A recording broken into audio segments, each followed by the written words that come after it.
Un coming out qui m'a marqué, c'est environ le dernier grand coming out que j'ai fait.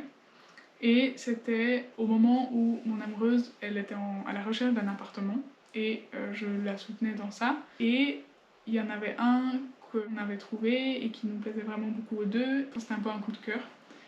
Et avec les propriétaires, ça collait assez bien.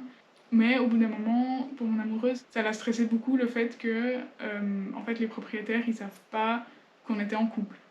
Et ils le savaient pas parce qu'on s'était pas du tout présenté comme tel, enfin, c'était juste, on était juste là en tant que personne. Du coup, avant de vraiment signer le contrat, c'était important pour elle donc de clarifier la situation. Et donc je les ai appelés et et je leur ai dit, ben écoutez, on aimerait juste être clair sur ce point et être sûr en fait que ça vous pose pas de problème, mais on est en couple.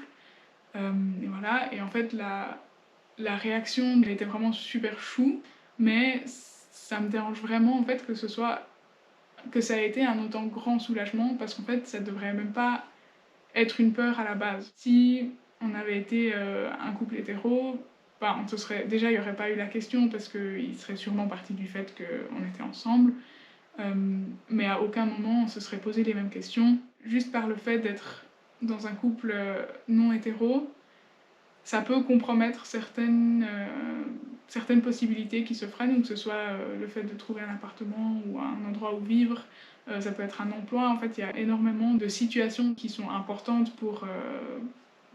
dans le déroulement de la vie, qui peuvent être compromises par une chose aussi banale qui est en fait ma relation amoureuse.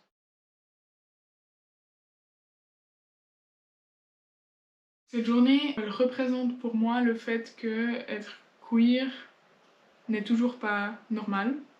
C'est toujours quelque chose qui doit être dit et qui doit être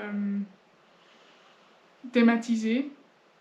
Et évidemment, c'est bien de le thématiser, dans le sens où justement il faut le thématiser parce que c'est pas encore assez présent, c'est pas encore assez visible, malgré le fait que c'est là et que ça existe.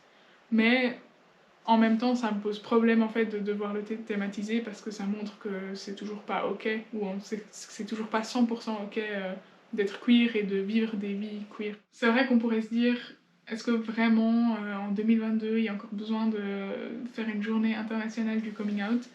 Et je dirais que malheureusement la réponse elle est oui, parce que justement c'est pas ok, c'est pas facile de faire des coming out partout et en tout temps. C'est important de rendre visible que ça pose encore problème et que c'est problématique que ça pose encore problème.